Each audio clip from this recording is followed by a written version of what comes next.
Bill in New York, listening on WGY, 8:10 a.m. You're on Ground Zero. Good morning, Clive. Nice to talk to you. Good to talk to you.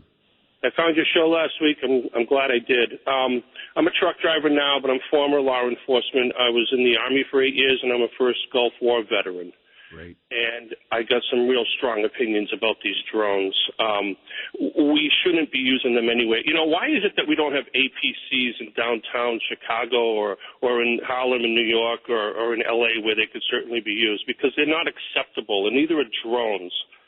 You know, we don't have nuclear bombs on planes. We're not even allowed to put a nuclear device on a rocket to go out into space. So why are we going to tolerate these things?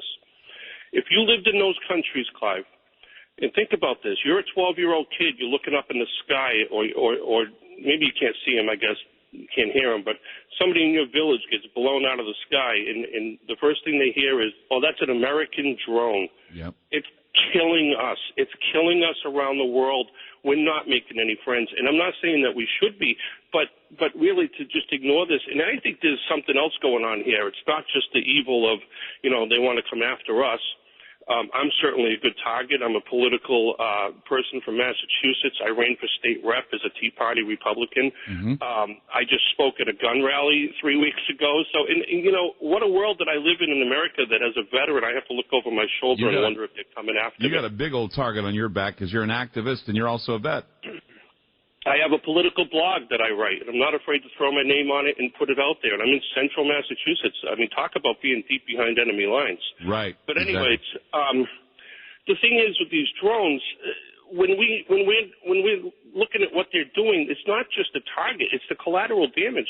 We have people up in arms here because somebody got punched in the face by a woman on YouTube by a cop. Yet a 16-year-old innocent is blown out of his shoes by a drone, and nobody bats an eye. He was an American citizen. Why is he any different than you or I? Right, I agree with you. It's because we think we hear. Now, here's the thing that bothers me, and I can get your thoughts on this, Bill. The problem is the court of public opinion decides on whether or not these people deserve to die. It's like when Chris Dorner was in his deal. I do not condone what he may have done, what he may have murdered, or who he may have murdered. I don't condone that at all. But what I also don't condone is, you know, I cannot. Maybe as a police officer, you can give me some insight here.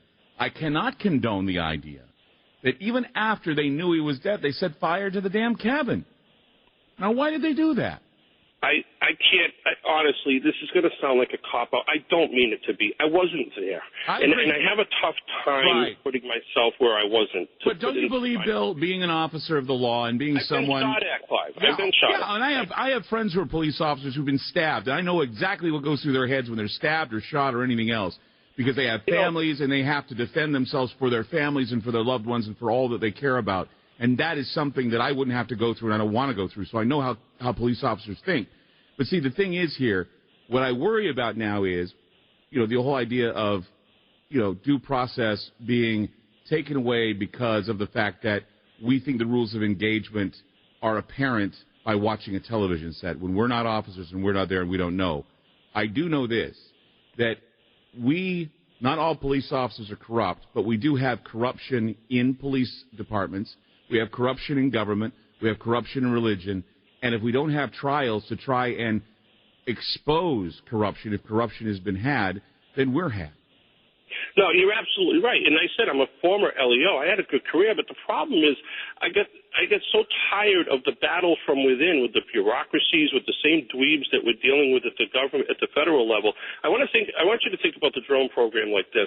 They knew sequester was coming. We're not doing the two wars that we were doing where we're using these things. So it's self-preservation. You've got a whole department of people there that are going to be out of work if they don't have to use these things anymore and they get mothballed. Yeah. And don't think that greed's not a motivator. You know, but there's other things at play also, as we know. I mean, what is the next step? Once they're flying in the sky, like you said, you spelled it out. Once they're flying in the sky and somebody gets zapped, all the evidence of imminent danger is gone. Now, I will agree with Rand Paul in this respect, and I hope this is what he meant. Now, I may be putting words in his mouth, but obviously, if the grenade launcher is pointed at a 747 taken off from Kennedy, I have no problem zapping that person. Yeah, that's exactly what he meant, because I had somebody actually write me and tell me he appeared on Glenn Beck and kind of clarified his statement. And I'm thinking, yeah, it was too early for him to go on Rush Limbaugh. But I wanted to point out, this is where we cannot have this soft backpedaling or even be misconstrued. To get rid of the whole idea of being misunderstood, eliminate the possibility of drones, period. Period. Everywhere, because they're not helping us overseas either. What do they kill, like 1,400 targets? All that is possible evidence and possible information that we just got rid of. I know. We have no idea. It doesn't make any sense. And being an ex-military person, in the first Gulf War, a lot of people think that they know all about it because they sat at home and it was the first video game war. Sorry, folks, that's not what happened. And if you were living over there like I was with the stuff flying around and not knowing where it was coming from, I mean, we had a bond with the Iraqi prisoners that I was dealing with. I was an MP in an airborne unit. I mean, we were all under the same threat from the same stuff coming from Saddam. The stuff doesn't have a conscience. It's not picking a target.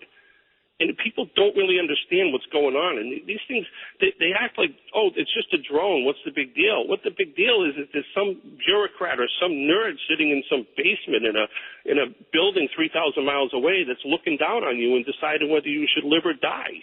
Bill, you got to do me a favor. You can't stop listening to my show. I'm not stopping listening to your show. Believe me, I drive overnight. This is what I do for relaxation, man. I can't stand it. I just, people say I'm driving in a snowstorm up here tonight, and okay. I have no problem. I'm listening to you. I found your show last week. I'm here. I'm not going anywhere. I have a blog. I mean, I'll email you. Either give a plug now, quick, while the music's going. Plug your blog quick. LeBeauPost.com. What? Do it again. TheLeBeauPost.com. LEBEAU. Look me up. I'm a political activist from Central Massachusetts behind enemy lines. All right, Bill, I'll look you up. TheLeBeauPost.com. Thank you so much for calling in tonight. Bye. Thank you. You bet. Bye-bye. And actually, drones have not caused a huge number of civilian casualties.